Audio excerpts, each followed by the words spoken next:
John Hoffman, un profesor de química, se hizo famoso de la noche a la mañana por crear marihuana sintética, una droga 10 veces más potente que la normal. La creación de ese compuesto químico causó una epidemia mundial, donde miles de adolescentes y adultos sufrieron convulsiones, sangrado ocular, episodios psicóticos y otros graves síntomas al fumarlo. Pero su responsabilidad en esa locura no es lo que crees. Desde su fascinación infantil por la química hasta ser culpado por la muerte de miles de hijos, la historia de John y la marihuana sintética es un impactante relato de ambición, caos y tragedia. ¿Cómo alguien con un trabajo tan inocente terminó en algo tan horrible?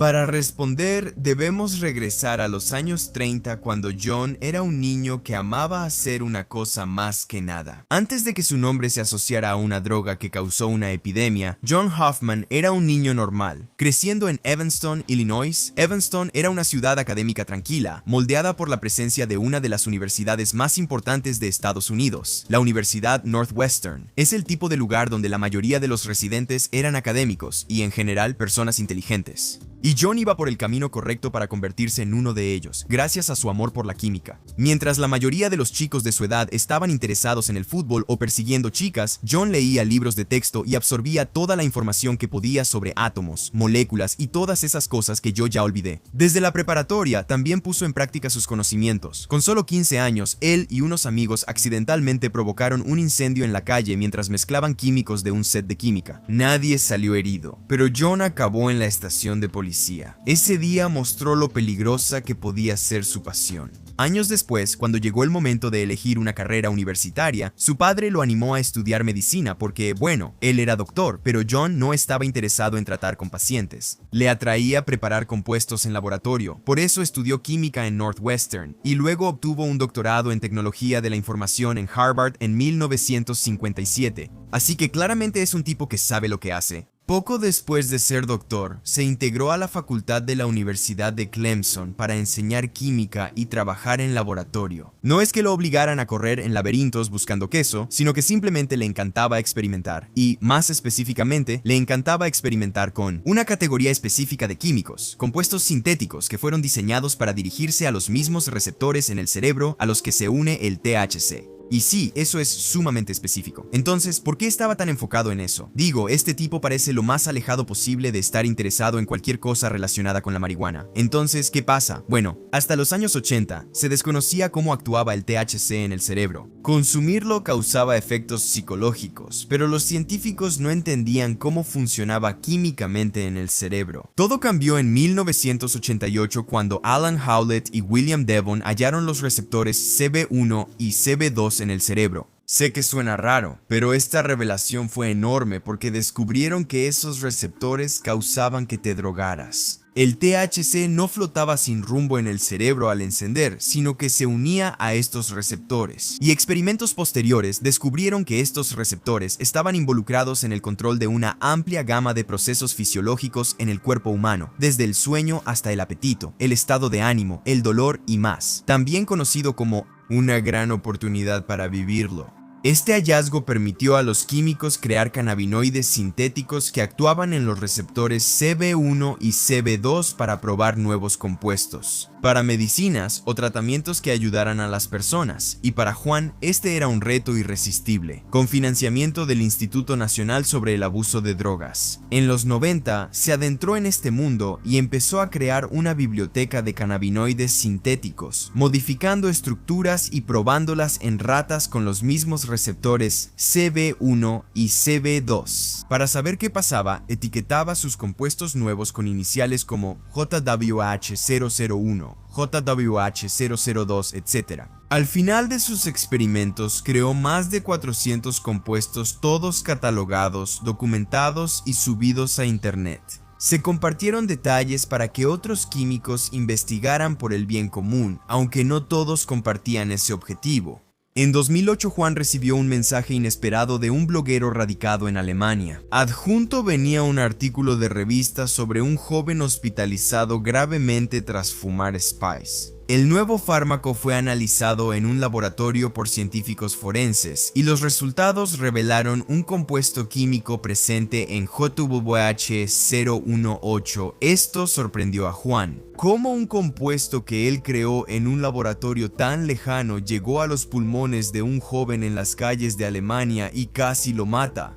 Resulta que no era exclusivo de Alemania. Se desconoce quién lo llevó al extranjero, pero una empresa surcoreana fue la primera en usar JWH-018 y venderlo como potenciador de crecimiento de plantas. Muy extraño. Luego llegó a China, donde todo se volvió más oscuro y turbio. Químicos del país hallaron que el JWH-018 al fumarse produce efectos cerebrales similares a la marihuana, pero hasta 10 veces más potentes. Tras el hallazgo, rociaron el compuesto en hierbas secas como hojas de té, lo empaquetaron en papel aluminio, le pusieron no apto para consumo humano y lo llamaron Spice. Después lo vendieron como incienso herbal, mostrando que las leyes de marihuana en China son una broma. Además, la gente quería drogarse legalmente, pero estos viajes tenían consecuencias. Ataques de pánico, alucinaciones, convulsiones y, en algunos casos, episodios psicóticos completos fueron solo algunos de los cientos de síntomas que se descubrieron cuando fumas algo que no estaba destinado a ser fumado en primer lugar. ¡Qué sorpresa!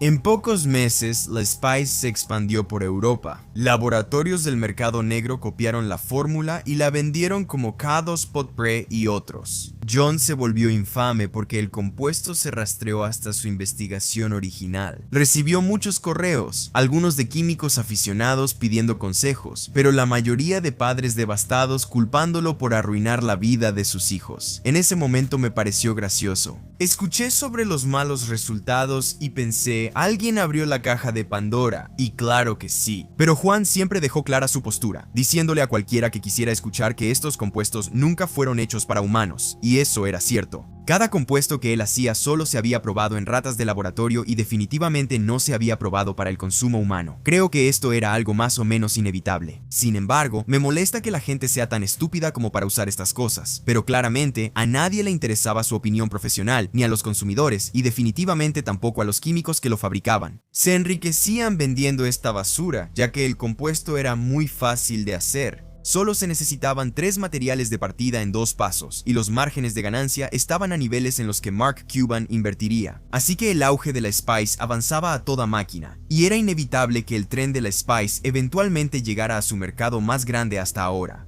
En un día frío de diciembre de 2008, la Oficina de Aduanas y Protección Fronteriza de Estados Unidos en Dayton, Ohio, incautó un paquete de aspecto sospechoso. Lo que encontraron dentro fueron montones de paquetes brillantes parecidos a bolsas Ziploc etiquetados como incienso herbal. Finalmente había sucedido. La Spice llegó a Estados Unidos y apareció en varios puertos, en empaques vistosos y nombres divertidos como Señor Feliz, Bocadillos Scooby y Sueños Malvados Fantasma. Ahora, uno pensaría que esta incautación de Spice en el 2008 haría sonar las alarmas en algún lugar para alguien lo suficientemente importante como para ponerle fin, pero eso no sucedió. El Spice se vendía legalmente en gasolineras, tabaquerías y sitios web de todo el país por solo $5 el paquete. Verás, la marihuana recreativa todavía estaba en gran parte prohibida en Estados Unidos en ese momento, pero esta cosa, como muchos otros productos sospechosos, aún podía venderse gracias a una laguna legal. Como el 018 no era sustancia controlada, su venta y posesión eran legales. Además, con las útiles etiquetas de no apto para consumo humano y la publicidad engañosa que decía que el Spice no era incienso herbal, el gobierno de Estados Unidos lo permitió y la gente lo disfrutaba. Miles, desde adolescentes hasta quienes debían pasar pruebas de drogas, apoyaban fumar Spice, principalmente porque era un colocón legal que podían conseguir barato. En teoría, parecía la mejor jugada de todos los tiempos. Después, los centros de control de envenenamiento recibieron muchas llamadas. En 2009, los centros de control de envenenamiento recibieron solo 112 llamadas relacionadas con la marihuana sintética. 2 años después, explotó a más de 6.500. Se reportó que los pacientes presentaban alucinaciones, convulsiones, episodios psicóticos y taquicardia, entre otros síntomas. Las historias de terror sobre el Spice eran peores. Un hombre lanzó a su novia desde un balcón del piso 11 tras fumar. Emily Bowers, de 16 años, tuvo varios derrames cerebrales que causaron ceguera, parálisis parcial y grave deterioro cognitivo. David Rosga, un adolescente de Iowa, se suicidó tras fumarlo. Estos fueron solo 3 de muchos casos en que personas sufrieron episodios psicóticos, hemorragias cerebrales, coma y muerte.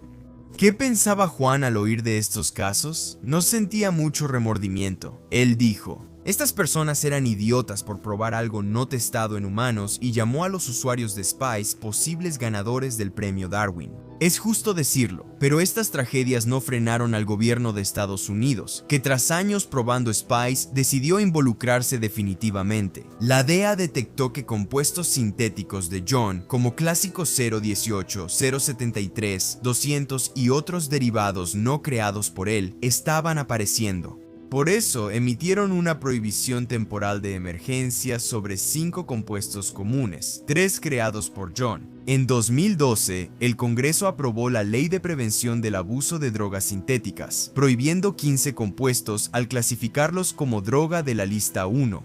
Por un momento, todos respiraban tranquilos porque la pesadilla terminó.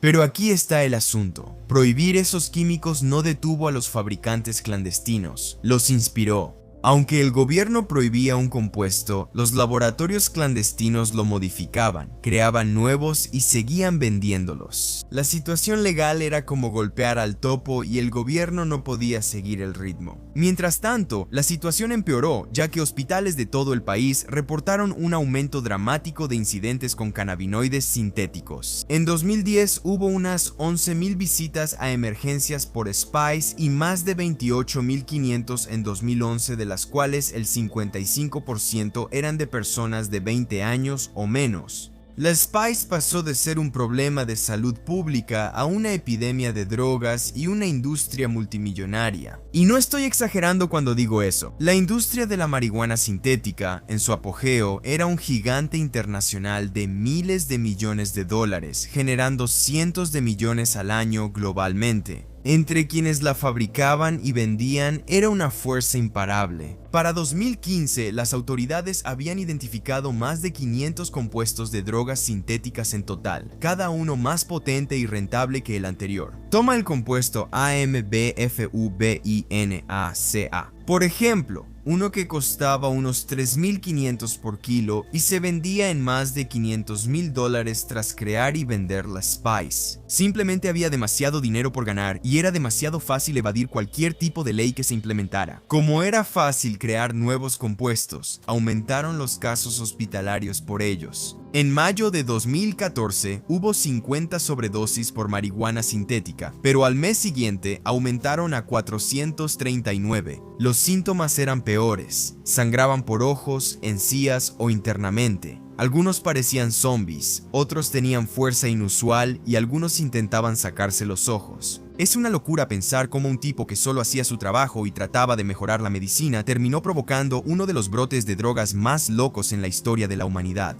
Y hablando de Juan, la gente estaba furiosa con él. La bandeja de entrada de Juan seguía llenándose de mensajes de padres afligidos, amigos en pánico y familias devastadas. Todos preguntaban lo mismo: ¿por qué creaste esto? Aunque no era culpa de Juan, la situación fue demasiado para él. Dejó de responder a solicitudes de entrevistas y correos electrónicos y se volvió imposible de localizar. Dejó la Universidad de Clemson y se aisló con su familia en las montañas humeantes de Carolina del Norte. Cerró su laboratorio y dejó que su beca expirara, concluyendo así su línea de investigación en cannabinoides sintéticos. Sin embargo, eso no significaba que hubiera terminado completamente de trabajar con ellos. Después de retirarse como profesor, Juan pasó la mayor parte de su tiempo siendo un defensor y previniendo que la gente usara Spice. Trabajó con agencias de aplicación de la ley, funcionarios militares y la DEA, brindando su asesoría profesional sobre los compuestos que encontraban en las calles para ayudar en la prevención. Aún más impresionante, Canadá le pidió ser consultor y testigo experto para reducir el uso de Spice. ¡Demonios! Colaboró con Alemania enviando datos de espectrometría de masas para identificar ingredientes activos en productos de Sea Spice. Él hacía todo para evitar que la gente fumara esos químicos y sus esfuerzos daban resultado. Hoy, la Spice ya casi no se ve en gasolineras ni lugares públicos, aunque no ha desaparecido por completo. Ahora se ocultan, se venden en sitios web sospechosos y distribuidores los mueven discretamente fuera de la vista pública. No es perfecto, pero es mejor que antes. John pasó sus últimos años en soledad en su casa de la montaña con su familia y falleció el 14 de mayo de 2022.